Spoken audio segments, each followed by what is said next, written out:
โอ้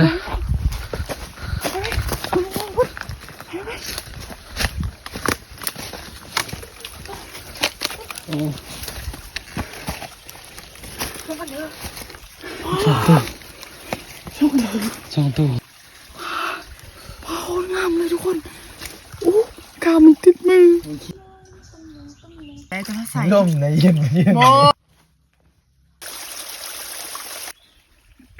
บอดราม่าเลยทุกคนเพราะว่าอันนี้เป็นวิถีชีวิตกันดำรงชีวิตคนบ้านนอกคือบ้านไมโลเนาะสบายดีทุกคนมื้อนี้ไมโลสิพาทุกคนไปซื้อตั้งน้ำกันอันนี้เป็นตั้งซื้อมาส่งกับอุปกรณ์ก็คือไม้อันนี้ไม้ไม้ยะผังก้อนยะผัง เสือตำห้วยซื้อน้ำห้วยหน่อยบอทุกคนมาลุ้นน้ำกันว่าซีมานคือเก่าบอไปซื้อน้ำกัน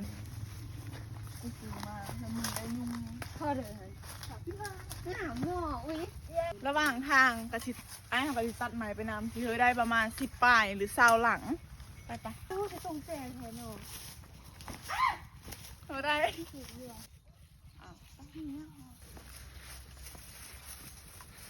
ตอนนี้เห็นห้วยแล้วทุกคนห้อนห้วยแล้วเด้อเสียงนก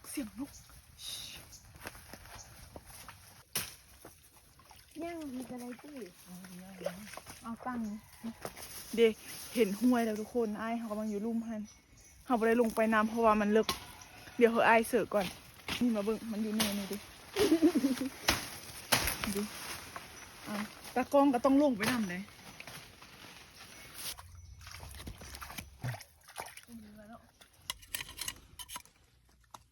น้อยจ้ะนึงอีเมลซื้อ2 อันจะมาได้ไหมดินี่วิธีซื้อ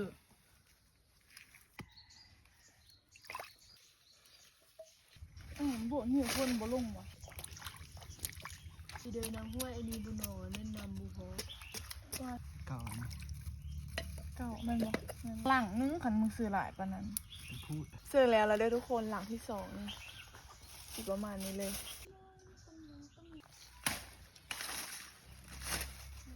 เห็นจุดที่3ที่จิเซอร์นี่บึงบ่อนมากับเกี้ยงนี่เขาก็เสิร์ฟเลยเอาเกี้ยงแล้วก็เป็นห้องลงในนึงแล้วเขาก็เสิร์ฟเลยไปถ้าเขาเสือเยอะแล้วเนาะ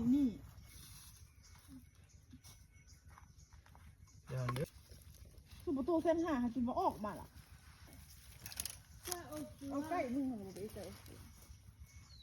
เมื่อกี้มิสซาริเจสู้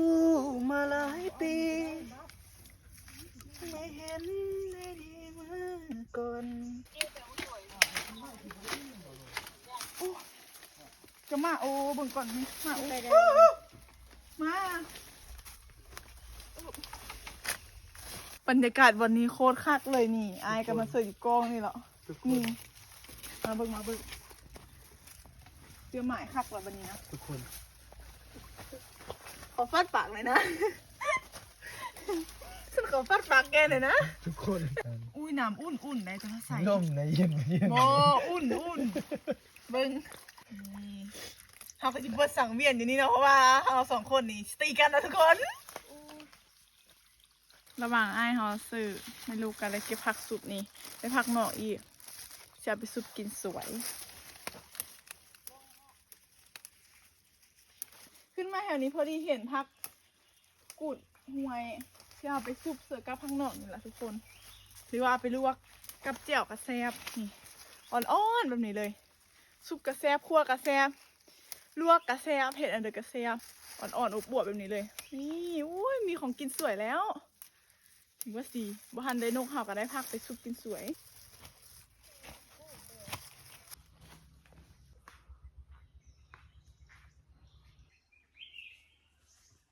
บนหาจิไปเสิร์นี่เป็นภูเป็นห้วยหน่อยลงมาเดี๋ยวเราป่าโน่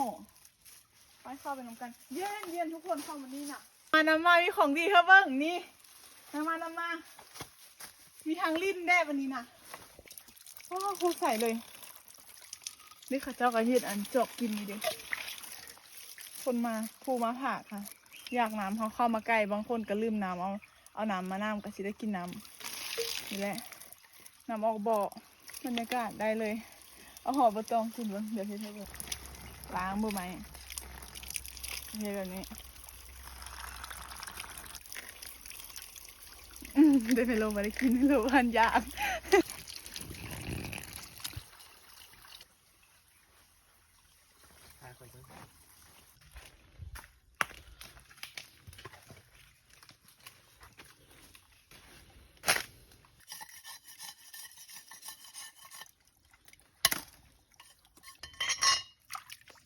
เขาจ้างให้เขาซื้อเนาะตัวนี้เขาอยากได้หลายก่อน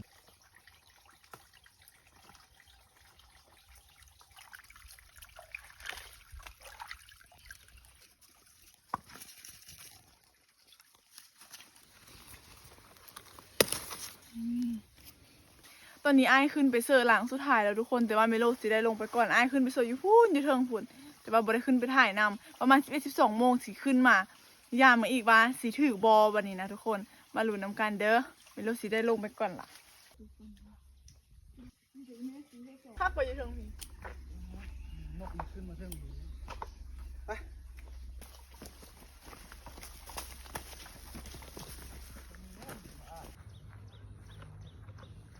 เมโลขึ้นมายากแล้วทุกคนแต่ว่าบ่ถึกจากหลังเลย เป่าถูกหลัง แต่เมื่อแรงจียามอีกรอบนึงทำอะไรก็สิกูเลย แต่ถ้าได้ก็แสดงว่าหมาน ตอนนี้ยังบ่หมานเถื่อไอ้กำลังจะขึ้นไปย่ามมาเทิงพุ่นแต่ว่าเมโลบ่ได้ขึ้นไปน้ำเพราะว่ามันสูงแฮงไม่ไหวแล้ว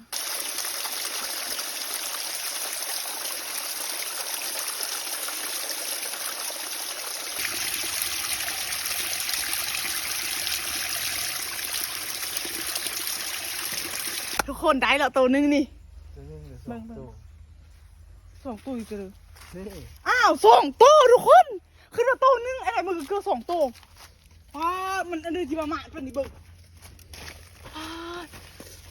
นกอันเดียวตัว พี่ 2 ตัวมันป้าหนอกว่าเป็นดกขนาดเลยมันลงมาแล้วเอาไปกินเมี่ยง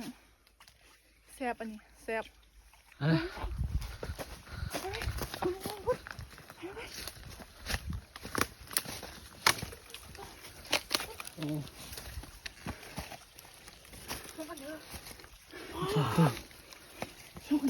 สองตัวเรือจับ 2 ตัวว้าวงามเลยทุกคนอู้กาวมันติดมือ มันขี้สกูอ่ะเบะเทล่างนี่หรอใช่ไหมเจ็ดแม่เจ็ดแม่อีอันนี้เจ็ดไปเจ็ดไป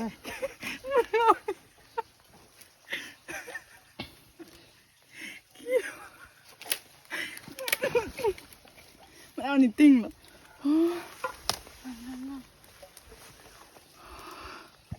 พ่อตัวมันเอ็นมาเป็นครูอ่ะ ผู้ทานมันเนี่ยตัวรูปมันเนี่ยทายเลยนะ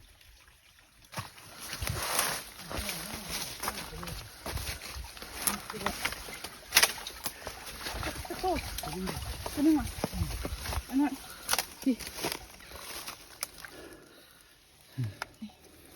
นกคือกันเลย ฟ้าไอ้เนี่ยมันห้ามตั้งตัวเป็นนี้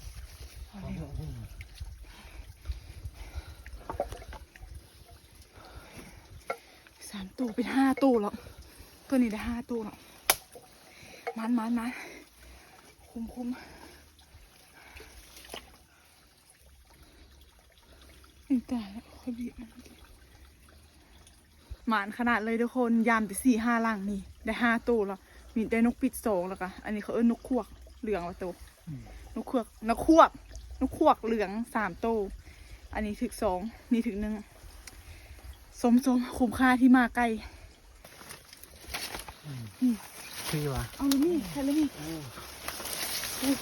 ดูดีอีกมันนกอันเดียวนี่ ลูกหน่อย นกน้อยอีกตัวหนึง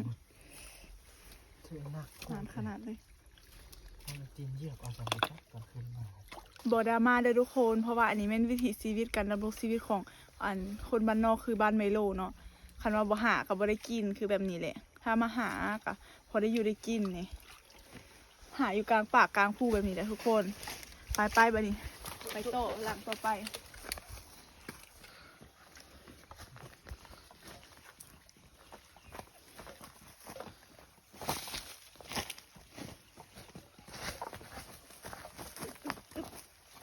นี่เราไปจัก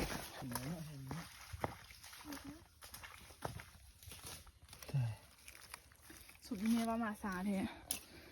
หลังนี้เหลือแต่ขนมันพายก่อน เฮียนี่แหละมอนเฮียนี่แหละ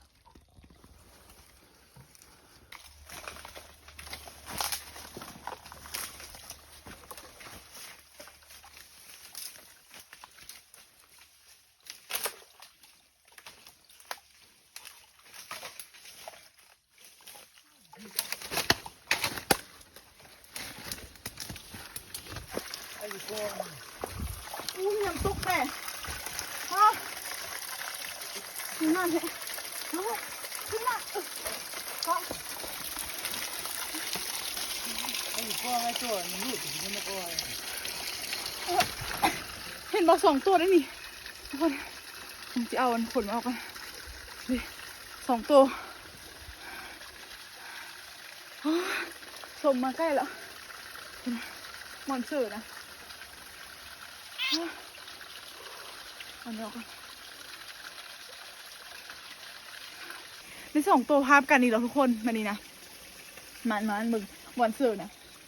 มีน้ำตกหน่อยๆได้น้ำตกที่นี่นี่เอามาเสิร์ฟน้ำกันรวมกันก็จะได้ฮอดเมื่อกี้6 7 8 ตัวได้8 ตัว1 2 3 4 5 6 ตัว7 8 ตัวอันนี้เฮ้ได้พัน2 ตัวนี่ได้พันส่วนอันนี้นั้นเราเดินทางใกล้เด้อันนี้ของเรา6 ตัวนี่อันนี้ก็พอละปิ้งกินแรงมึงส่วนเราเอาอันนี้ก็พอแล้วเนาะมันก็ปั้นกันกะพอดีแล้วเด้มันก็สมฐานะแล้วฐานะนายพรานก็ต้องมีกินได้กินตลอดนายพรานนะเอาเหรอนี่พอเดียวแล้วทุกคนนี่แหละห้อที่2ห้อที่1หันได้ไปแล้วตัว1หมันอยู่ทุกคนติดตามกันต่อเดี๋ยวสิพาไปยามไปเทื่อนึงเดี๋ยวไม่รถสิได้กลับแล้วตอนนี้ก็ประมาณ2 โมงห้อที่3เราสิขึ้นไปนำบ่ไหวแล้วขึ้นบ่ไหวสั่นพูด2 ตัวหน่อย เอานกมันดูคืองามเทะอุ้ยนกอันนี้งามขนาดทุกคนคลิปนี้ได้นกประมาณ10 ปลายโตนี่มาเที่ยวที่3เที่ยวสุดท้ายแล้วไม่รู้สิได้กลับหรอได้อีก2 โตฝากทุกคนอุดหนุนไบโลเด้อสบู่ไบโอ1 ก้อน55 เป็นกีบมีส่งจำนวนหลายมีขายส่งและขายย่อยนำเด้อบ๊ายบายที่หน้าเจอกันใหม่เด้อทุกคน